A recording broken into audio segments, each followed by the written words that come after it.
J'invite maintenant à nous rejoindre sur scène Monsieur le Président de la République, Monsieur Emmanuel Macron.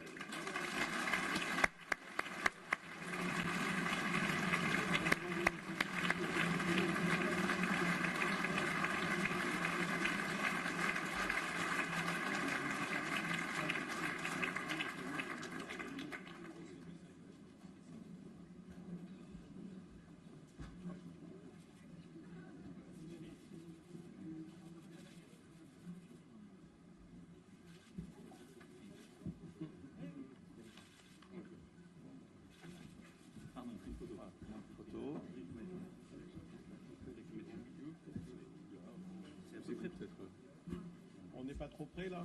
Non, décalez-vous.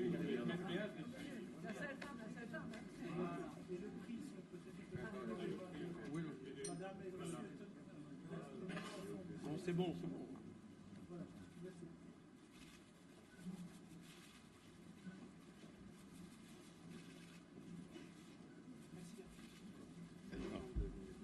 Bien.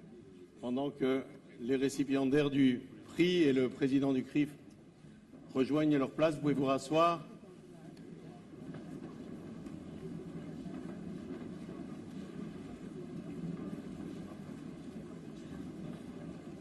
Et nous allons maintenant laisser la parole à Monsieur le Président de la République.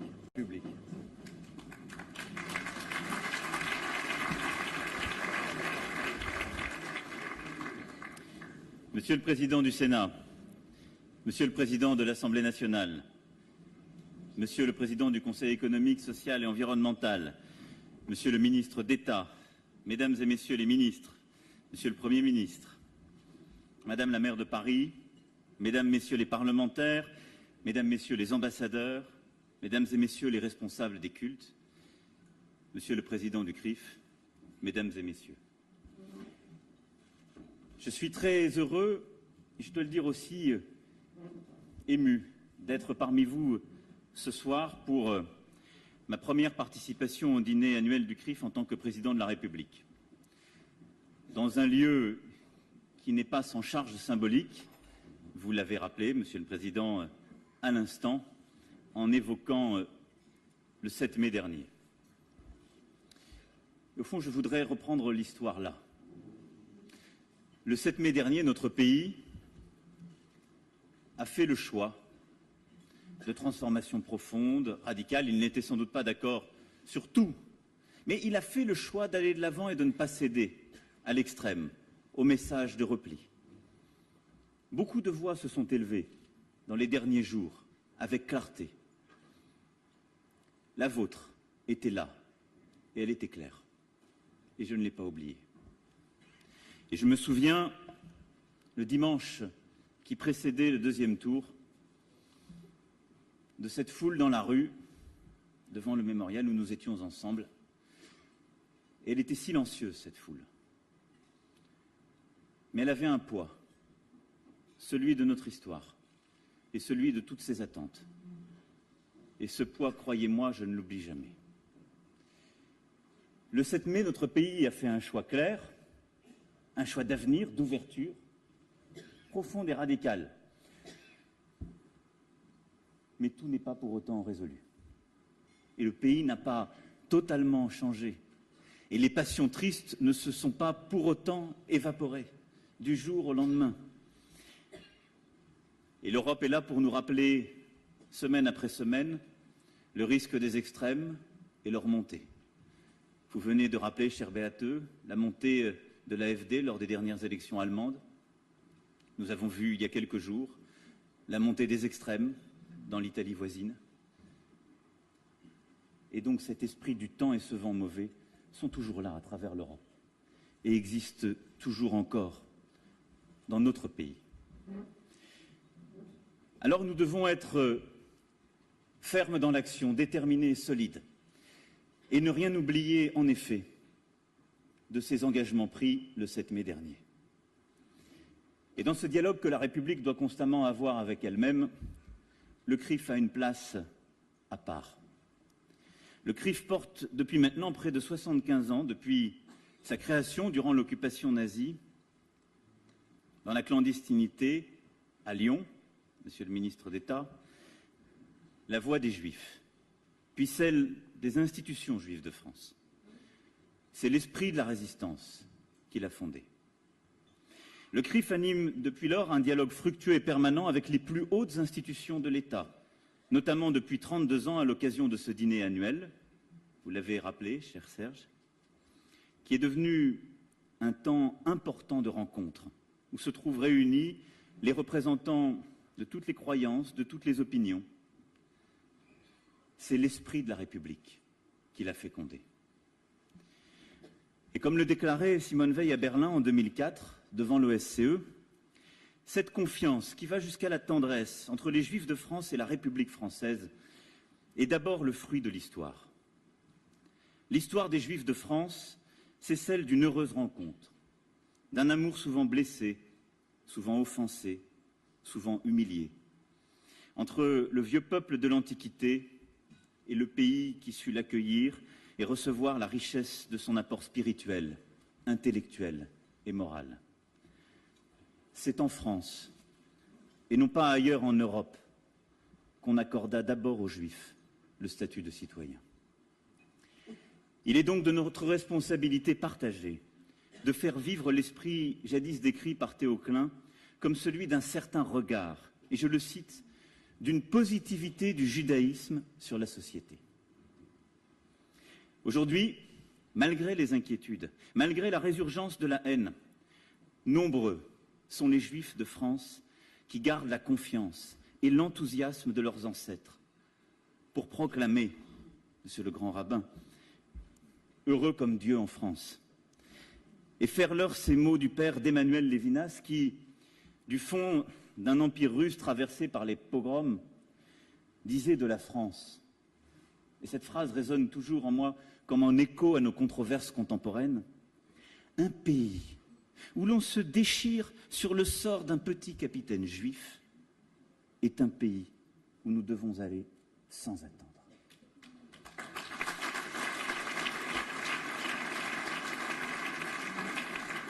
Alors malgré tout, malgré cela, malgré cette histoire inséparable, il y a en effet cet esprit du temps et tout ce que vous avez parfaitement rappelé, Monsieur le Président. Il y a les haines qui remontent. Il y a les crimes de la pire espèce. En 2006, un meurtre ignoble a frappé au cœur notre communauté nationale. Cette année-là, pour la première fois depuis la Seconde Guerre mondiale, un jeune homme, un jeune Français, est mort assassiné parce qu'il était juif. Enlevé, torturé et assassiné, au nom des pires fantasmes antisémites. Et depuis cette date, sur le territoire de notre nation, à Toulouse, à Paris, à Créteil, des hommes et des femmes, des personnes âgées comme des enfants, sont morts aussi, exécutés de sang-froid, pour ce seul fait d'être nés juifs, par des barbares qui avaient perdu tout sens de l'humanité. D'autres encore ont été froidement agressés, violentés, battus. Nous avons collectivement cru, à tort, que l'antisémitisme avait définitivement reculé dans notre pays. Et même face à ces crimes, certains ont pendant trop longtemps commis l'erreur, la faute morale même, du déni. Or, la réalité est là, et elle est incontestable. À côté du racisme qui continue de miner en profondeur notre société comme une gangrène depuis des décennies, nous avons compris avec effroi que l'antisémitisme était toujours vivant. Et sur ce sujet, notre réponse doit être implacable. La France ne serait plus elle-même si nos concitoyens juifs devaient la quitter parce qu'ils ont peur. La France se perdrait si elle devait admettre comme une fatalité du siècle la présence en son sein de l'antisémitisme, dans ses mots, dans ses clichés, dans ses menaces ou dans ses actes. Et j'ai honte, Monsieur le Président, d'avoir entendu qu'il pouvait exister dans notre République des conseils proférés comme ceux que vous avez cités tout à l'heure. Et je ferai tout pour que cela ne soit plus jamais le cas.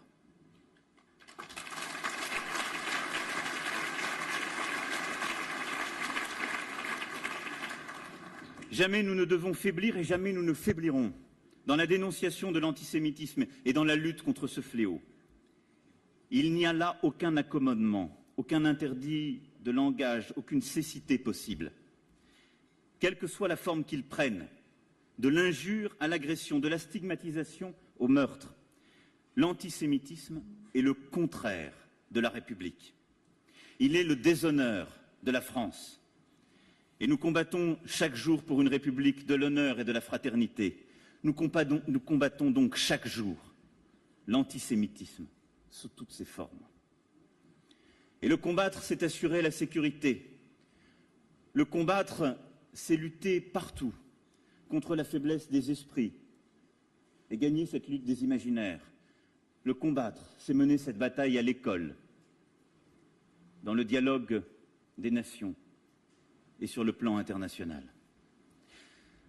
Le droit à la sécurité est en effet un droit sacré dans notre pays. Assurer cette sécurité est la première mission de l'État. Les attentats terroristes et le terrorisme islamiste nous ont mis à l'épreuve et nous sommes engagés dans un combat de longue haleine. Vous l'avez là aussi rappelé. Ce combat n'est pas terminé. Vous en avez rappelé toutes les traces, toutes les morsures, ces derniers mois encore sur le sol national. La mobilisation du gouvernement est entière et notre détermination l'est tout autant. Et c'est non seulement sur le sol national, mais en Syrie, en Irak, comme au Sahel, que nous sommes engagés. C'est le combat contre le terrorisme sous toutes ses formes qui a conduit à l'engagement et au succès de nos armées. Et je veux ici saluer le courage de nos soldats engagés au Mali et au Proche-Orient contre Daesh et les terroristes. L'évaluation des actes et menaces antisémites fait l'objet d'un suivi particulièrement attentif des services du ministère de l'Intérieur, en liaison régulière avec le service de protection de la communauté juive, selon le mandat précis que le Fonds social juif unifié, le CRIF, et le consistoire central lui ont donné depuis l'attentat contre la synagogue Copernic en 1980. Depuis 2014, ces chiffres sont en baisse. C'est une évolution positive, bien sûr, qui témoigne du travail réalisé sur le terrain, de la détermination entière et continue, à la fois dans la sécurisation et dans la prévention. Mais bien évidemment, il ne saurait ici être question de se satisfaire d'un résultat qui reste supérieur encore aujourd'hui à 300 atteintes par an, soit encore près d'une par jour. Nous pouvons d'autant moins nous en satisfaire que l'an dernier, les actions violentes et celles dirigées contre les lieux de culte juifs ont augmenté. Même si elle est heureusement limitée avec 28 sites juifs ciblés en 2017, 23 en 2016, c'est une réalité qui doit résonner, car il ne saurait y avoir de lutte efficace sans nommer et dénombrer le mal. Nous devons tourner la sinistre page ouverte depuis les années 2000 et remporter cette victoire, revenir à cette réalité que nous avons connue dans notre pays il y a quelques décennies de là, dans les années 80 ou 90, où dans la République française, les agressions n'étaient pas à ce niveau, pas à cette intensité. Il n'y a donc aucune fatalité ni aucun satisfecit à retenir de la situation présente, mais bien la détermination de continuer à conduire ce combat inlassablement. Il est une réalité aujourd'hui qui s'impose à nos compatriotes juifs qui dépasse les chiffres et les statistiques. Et vous l'avez aussi rappelé. Cette réalité, c'est une inquiétude qui s'est installée et parfois une angoisse. Car ce qui s'insinue à travers des gestes, des regards, des mots, ce sont des comportements, des tournures d'esprit, l'impossibilité de vivre au quotidien. Et donc, au-delà de cette violence réelle, mesurée, subie, il y a la violence insidieuse qui s'est aussi installée et qui est là, et que nous devons nommer et dénoncer, car elle aussi conduit à l'exil, soit hors de la République, soit dans la République. La fuite de certains quartiers, vous les avez rappelés, Monsieur le Président. Et la République n'est pas, elle, quand elle accepte qu'il y ait des quartiers réservés aux uns ou interdits aux autres. En aucun cas. Et nous ne pouvons nous résigner en effet à ces affrontements, à cette corruption des esprits. Qui disent quoi? Ils disent d'abord que cet antisémitisme contemporain a été pour beaucoup et continue à être l'importation de conflits internationaux. Beaucoup continuent à détourner la cause palestinienne sur le sol français pour justifier de leur antisémitisme. Et au nom de cette cause, au nom d'un conflit qui a sa place et sur lequel je vais revenir, justifient les pires actes qui sont contraires à l'esprit de la République et à ce qu'ils sont comme citoyens. Mais il faut bien le dire, les choses vont aujourd'hui au-delà. Et il y a un antisémitisme contemporain qui n'est plus réductible à l'importation du conflit israélo-palestinien, mais qui ravive le pire de ce que nous avons parfois connu. La détestation de certains citoyens pour ce qu'ils sont. Et le plaidoyer que vous venez de faire contre les écrits de Céline, et j'y reviendrai tout à l'heure, montre combien c'est la peur du retour de ce même antisémitisme que nous avons. Et il est là, bien présent. Et il faut le regarder en face dans ce qu'il a de brutalité. Et il faut regarder aussi l'échec que cela représente pour nous, malgré le travail de mémoire, malgré le travail d'histoire, de voir la résurgence de cet esprit au cœur même de notre société. Et je vous mentirais à dire ce soir que ça n'est qu'un conflit d'ailleurs importé subrepticement en France et passager, accidentel. C'est malheureusement plus grave, plus installé, et quelque chose, René, que nous avons connu et qu'il nous faut donc combattre. Cet antisémitisme résurgent, profond. C'est aujourd'hui la cause que tous les républicains doivent combattre. Parce que c'est ce qui a, à d'autres moments de notre histoire, fait chuter la République.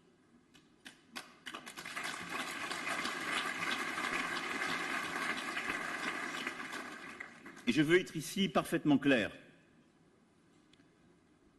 La France ne renoncera jamais aux Juifs de France. Cette idée, je la balaie très clairement, y compris quand j'entends certains esprits qui pourraient douter sur ce sujet. La République protège à part égale tous ses enfants, parce que nous avons la mémoire longue, parce que nous n'oublions rien, parce que nous n'oublions pas le visage ni le nom de ceux qui ont souffert et de ceux qui sont morts.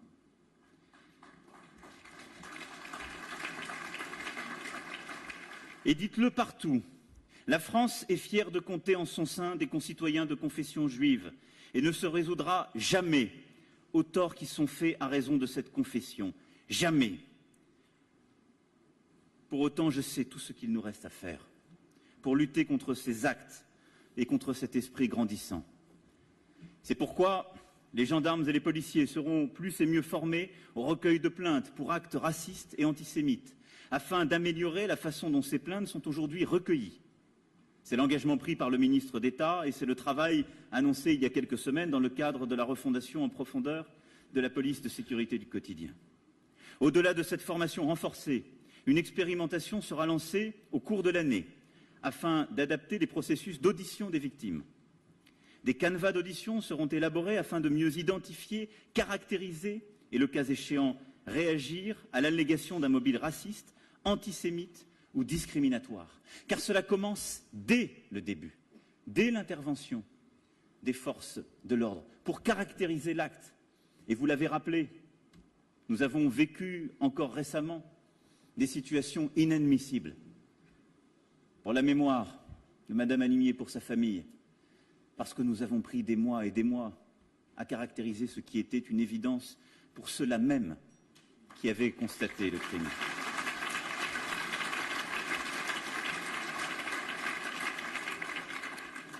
Les responsables des institutions juives savent le travail accompli par nos forces de sécurité et nos militaires en appui.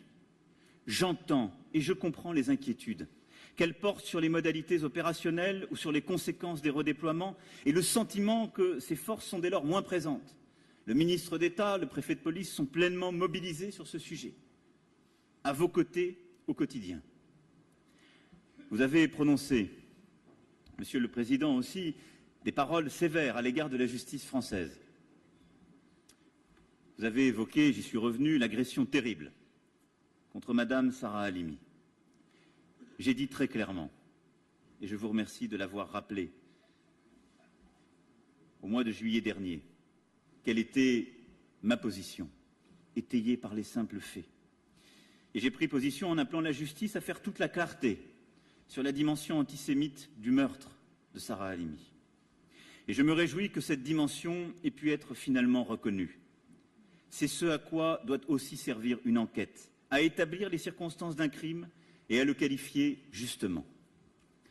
Vous avez aussi évoqué l'attentat de la rue des Rosiers, dont 35 ans après, la douleur est encore très vivement ressentie par les familles, par les Juifs de France et par la communauté nationale, je veux ici vous l'assurer. Après tout ce temps passé, cette enquête particulièrement ardue n'a pas abouti à la condamnation des auteurs et c'est une blessure. Pour autant, la justice n'a jamais baissé les bras et n'a jamais refermé le dossier. Vous évoquez l'extradition demandée à la Norvège.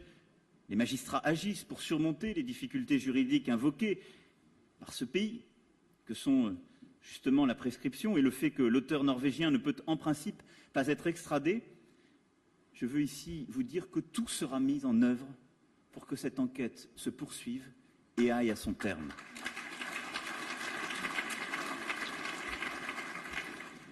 La justice n'a pas non plus fermé définitivement le dossier de l'attentat commis en 1980 contre la synagogue de la rue Copernic, dans laquelle le parquet a effectivement fait appel.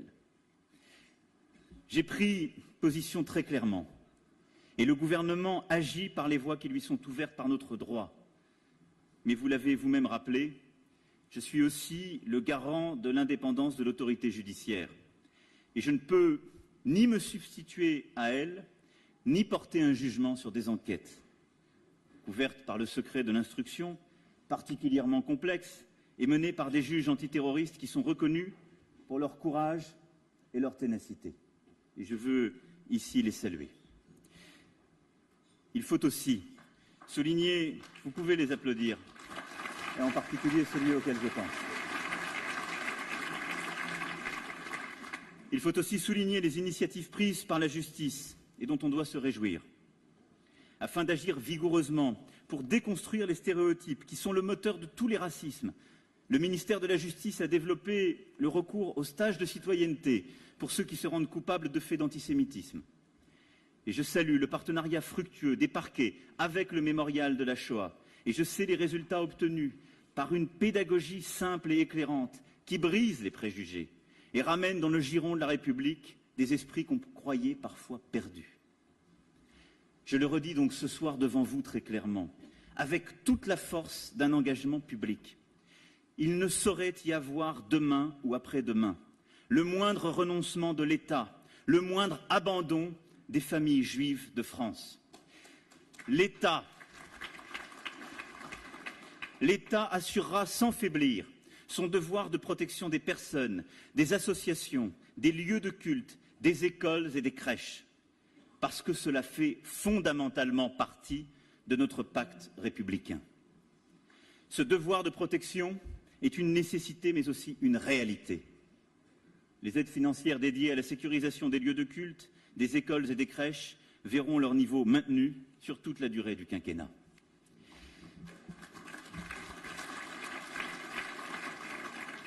Mais ce combat ne se réduit pas à la sécurité, devoir premier. C'est aussi la lutte contre l'antisémitisme sous toutes ses formes, et en particulier sur Internet. Vous l'avez rappelé, je veux ici répondre à votre adresse. Je veux saluer la ténacité du travail de sensibilisation et d'information réalisé depuis des années par les services du CRIF auprès du public, des pouvoirs publics, mais aussi des acteurs du net. Le diagnostic, dans sa froideur clinique, vous l'avez posé dès 2012, avant la tuerie de l'école Ozar Hatorah de Toulouse, dans une contribution au rapport annuel de la CNCDH. et il reste, hélas, toujours valable. Gardons-en la leçon de l'absolue nécessité d'un combat ferme, constant, persévérant, comme de l'invitation à une véritable pédagogie permanente contre ce fléau auquel sont singulièrement exposés les plus jeunes. L'État n'est pas resté impassible. La plateforme Pharos permet de saisir les services de police ou de gendarmerie. Des signalements à la justice sont opérés par la DILCRA, dont je salue aussi ici le travail. Mais nous devons, et vous avez raison de l'applaudir, mais il nous faut aller plus loin et être plus forts. C'est la raison pour laquelle une mission sera confiée par le gouvernement à Gilles Taïeb et Karim Amellal sur la lutte contre le racisme et l'antisémitisme sur Internet, qui doit non seulement impliquer les pouvoirs publics, mais aussi la société civile et les plateformes. Aucune piste ne sera écartée, y compris la possibilité de légiférer dans ce domaine. Je veux le dire ici très clairement, nous avons lancé un travail en profondeur depuis le mois de juillet dernier, en particulier avec nos partenaires britanniques, et l'ensemble des partenaires européens s'y sont joints, contre les messages à caractère terroriste, à propagande terroriste, et plus largement toutes les propagandes de haine, dont l'antisémitisme. Nous avons mis en place plusieurs mesures et nous avons eu plusieurs avancées sur une base volontaire. Et je veux vous répondre très directement. Oui, la loi allemande donne un exemple inspirant d'une législation utile. Nous sommes en train d'en regarder les avantages et les désavantages. Oui, nous souhaitons cette année pouvoir mener au niveau européen un combat permettant de légiférer pour contraindre les opérateurs à retirer dans les meilleurs délais l'ensemble de ces contenus et construire le cadre juridique d'une responsabilité de ces plateformes et de l'ensemble de ces diffuseurs de messages.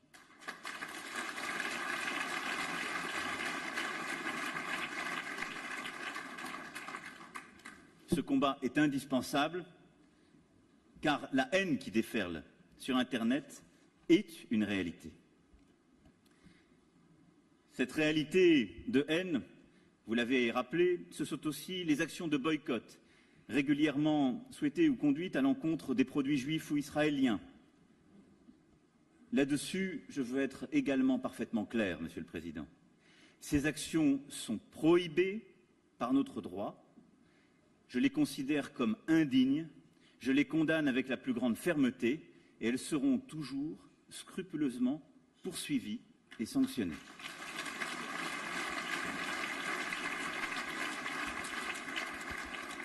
Mais lutter contre l'antisémitisme, c'est aussi mener cette bataille dans les esprits. Ou plutôt, c'est mener cette guerre de la prévention. Et à plusieurs titres. D'abord à l'école. Et vous l'avez vous-même dit, c'est l'action que nous menons avec le Premier ministre et le ministre de l'Éducation nationale depuis plusieurs mois, avec les initiatives prises en matière de formation des maîtres, avec en effet cette initiative prise pour reconstituer une véritable doctrine de laïcité à l'école, avec des modules de formation et une sensibilisation croissante qui doit être faite et qui est aujourd'hui conduite. L'école est le cadre républicain dans lequel se construit ce rapport à l'autre. Et je dois vous le dire ici, j'ai constamment cherché à avoir cette vision. Certains ont parfois pensé qu'elle n'était pas assez dure ou assez ferme de la laïcité. Je crois qu'elle est conforme à l'esprit de 1905. La laïcité, c'est la possibilité, et au premier chef à l'école, de croire ou de ne pas croire. Et la laïcité, elle échoue à chaque fois qu'on laisse à l'école des messages ou des comportements se faire à l'encontre de quelqu'un parce qu'il est ou parce que sa religion est celle-ci ou celle-là. Mais nous sommes aussi en échec à chaque fois que nous ne savons pas donner sa place à chacun en le laissant croire et en ayant sa part privée de religion. Et aujourd'hui, nous devions bien regarder en face les choses et elles contribuent d'ailleurs de cette espèce de république qui se compartimente que vous avez évoquée. Je me battrai de toutes mes forces contre des endroits de la République où des jeunes enfants, parce qu'ils sont juifs, doivent partir. J'ai vu comme vous des écoles dans des quartiers où on me disait « qu'un jeune enfant avait dû rejoindre une école privée sous contrat ou une école privée parce qu'il ne pouvait plus rester dans l'école de la République. C'est une honte. Et cela, je veux qu'ensemble, nous puissions le réduire au sens quasi militaire du terme, par ce combat éducatif, par cette restauration de la laïcité. Mais nous devons aussi, et cette tendance existe depuis des années, tout faire pour que les jeunes enfants juifs puissent rester dans l'école de la République. Et je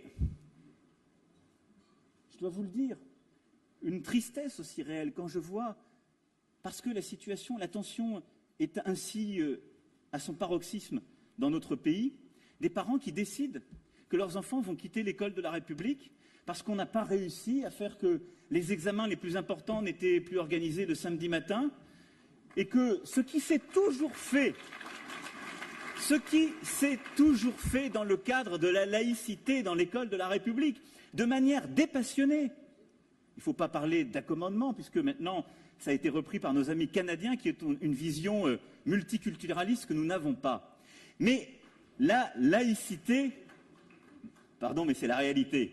Je crois à la laïcité de 1905, mais la laïcité de 1905, elle a toujours été la sœur du bon sens républicain. Et le bon sens républicain, c'est que chacun soit là. Et c'est qu'un petit enfant de la République, qu'il soit juif, qu'il soit musulman, qu'il soit protestant, qu'il soit catholique, il doit être dans l'école de la République au maximum, parce que c'est là qu'il recevra l'enseignement de la République, et parce que c'est là qu'il apprendra à vivre avec l'autre. Et c'est parce que c'est ça le cœur de la laïcité. C'est ça très profondément.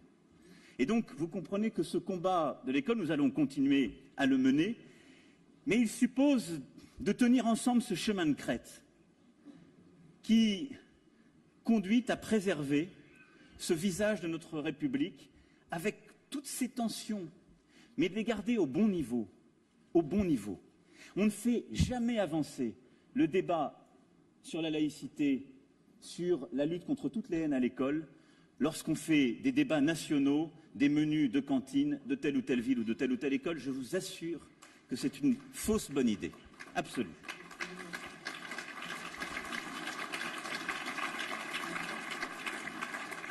Et donc, vous l'avez compris, prévenir ces discours de lutte, ces fractures dans la République, cette haine et donc cet antisémitisme, c'est aussi décider de mener ce combat à l'école, un combat exigeant pour la laïcité, et la laïcité sans qualificatif, celle de notre République. C'est aussi mener le combat des esprits. Et je n'avais pas prévu d'en parler, mais je veux ici vous répondre sur les sujets de controverses contemporains. Il y a beaucoup de débats ces dernières semaines qui ont émergé sur différents auteurs qui ont marqué notre histoire. Et je voudrais ici les distinguer devant vous dans un dialogue critique que je ne veux pas purger. Il y a eu un débat sur la commémoration